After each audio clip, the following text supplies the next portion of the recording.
Big boss Malayalam ഒത്തിരിയേറെ social മീഡിയയിൽ ചർച്ച ചെയ്യപ്പെടുകയും ചെയ്ത ഒരു കോംബോയാണ് ഗബ്രിയുടെയും ജാസ്മിൻ്റെതും. അത് ഏത് തരത്തിലുള്ള കണ്ടന്റ് ആയാലും വലിയ രീതിയിൽ സോഷ്യൽ മീഡിയയിൽ ചർച്ച ചെയ്യപ്പെട്ടു. അതേസമയം നിലവിൽ ഈ ആഴ്ചത്തെ നോമിനേഷൻ ലിസ്റ്റിന്റെ ഭാഗമാണ് ഇരുവരും. നോമിനേഷൻ ലിസ്റ്റ് ക്യാൻസൽ ചെയ്തതും വോട്ടിംഗ് റദ്ദാക്കിയതും നിലവിൽ ബിഗ് ബോസ് വീടിനുള്ളിലുള്ള മത്സരാർത്ഥികളെ അറിയിച്ചിട്ടുണ്ടോ എന്നതിൽ വ്യക്തതയില്ല. ഏതായാലും ഈ ആഴ്ച ഒരു പക്ഷേ ജാസ്മിൻ പോകും ജാസ്മിൻ നെഗറ്റീവായി ബിഗ് ബോസ് വീട്ടിൽ നിന്ന് ഔട്ടായി പോകും എന്ന് ഗബ്രി പ്രതീക്ഷിക്കുന്നുണ്ടോ എന്നൊരു സംശയം പറയാതിരിക്കാൻ കഴിയില്ല. നോമിനേഷൻ കഴിഞ്ഞ ഏതാനും മണിക്കൂറുകൾക്കുള്ളിൽ തന്നെ ഇവരുടെ സംഭാഷണത്തിൽ ഗബ്രി ജാസ്മിനോട് ചോദിക്കുന്നുണ്ട്, ഇവിടെ നിന്നും ഇറങ്ങിക്കഴിഞ്ഞാൽ നമ്മൾ എങ്ങനെ കോണ്ടാക്ട് ചെയ്യും എന്ന്. ആ സമയത്ത് അതിനെ പ്രതീക്ഷിച്ചത് ഒരു പക്ഷേ നെഗറ്റീവ് ആകുന്നത് കൊണ്ട് തങ്ങൾ രണ്ടുപേരും ഔട്ടാകുകയോ അല്ലെങ്കിൽ ഗബ്രി ഔട്ടാകുകയോ ചെയ്യും എന്നൊരു ഫീലിംഗ് ഗബ്രിക്കുണ്ട് എന്നതായിരുന്നു. എന്നാൽ പിന്നീട് മുന്നോട്ടുള്ള ഗബ്രിയുടെ ഗെയിമിലെ നീക്കങ്ങളും ഗബ്രി ചെയ്യുന്ന അല്ലെങ്കിൽ ഗബ്രി മുന്നോട്ട് വയ്ക്കുന്ന പല കാര്യങ്ങളും ഗബ്രിയുടെ സംസാരവും കൊണ്ട് മനസ്സിലാകുന്നത് ഗബ്രി വീട്ടിൽ ഇനിയും തുടരുമെന്നും ഗബ്രി പുതിയ എതിരാളികളെ സെറ്റ് ചെയ്യുകയും പുതിയ സുഹൃത്തുക്കളെ സെറ്റ് ചെയ്യാനുള്ള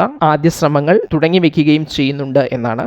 അതായത് ഗബ്രി വിശ്വസിക്കുന്നത് ജാസ്മിൻ ഈ ആഴ്ച കൊണ്ട് പുറത്തു പോകുമെന്നും അതോടെ താൻ ഈ കോംബോയിൽ നിന്നും വെളിയിൽ വരുമെന്നും തനിക്കപ്പോൾ ഗെയിം നല്ല രീതിയിൽ കളിക്കാമെന്നും അതിനുവേണ്ട സാഹചര്യങ്ങൾ ഒരുക്കണം എന്നുമുള്ള രീതിയിലാണ് ഗബ്രി വർക്ക് ചെയ്തുകൊണ്ടിരിക്കുന്നത്. എന്നാൽ ഗബ്രിയേക്കാൾ പ്രേക്ഷക പിന്തുണ ജാസ്മിനുണ്ട് എന്നത് ഗബ്രിക്ക് ഇതുവരെ മനസ്സിലാകുന്നില്ല. അന്നത്തെ ജാസ്മിന്റെ ഉപ്പയുമായി ബന്ധപ്പെട്ട സംഭവ വികാസങ്ങൾ, ജാസ്മിന്റെ ഉപ്പയുടെ കോളുമായി ബന്ധപ്പെട്ട സംഭവ വികാസങ്ങളോടെ ജാസ്മിൻ ഏകദേശം ഗെയിമിൽ നിന്നും ഔട്ടാകും എന്നൊരു രീതിയിലാണോ ഗബ്രി മുന്നോട്ട് പോകുന്നത് എന്ന് സംശയിക്കേണ്ടിയിരിക്കുന്നു. ഗബ്രിയുടെ ഓരോ നീക്കങ്ങളും ബിഗ് ബോസ് വീട്ടിൽ ശ്രദ്ധിച്ചാൽ ഗബ്രിക്ക് ഇങ്ങനെയൊരു ലക്ഷ്യം മനസ്സിലുണ്ട് എന്ന് മനസ്സിലാക്കാൻ കഴിയും. മാത്രമല്ല ഇതിനു മുൻപ് ഞാനൊരു വീഡിയോ ചെയ്തിരുന്നതിൽ ഗബ്രി ജാസ്മിൻ കോംബോ എന്നത് ഗബ്രിയുടെ ഒരു സ്ട്രാറ്റജി ആയിരുന്നു എന്ന് എക്സ്പ്ലെയിൻ ചെയ്യുന്നുണ്ട്. നിലവിലെ സീസണിൽ സ്ട്രോങ് ആയ ഒരു മത്സരാർത്ഥിയെ തളയ്ക്കാൻ വേണ്ടി ഗബ്രി എടുക്കുന്ന നീക്കങ്ങളുടെ ഭാഗമാണോ ഇത് എന്ന് ശ്രദ്ധിക്കേണ്ടിയിരിക്കുന്നു. വീണ്ടും നമ്മൾ ശ്രദ്ധിക്കേണ്ട മറ്റൊരു കാര്യം, ഇപ്പയുടെ ഫോൺ കോളിനെ തുടർന്ന് പല കാര്യങ്ങളിൽ നിന്നും ഒരു വ്യതിചലനം വരുത്തിയ ജാസ്മിൻ പഴയ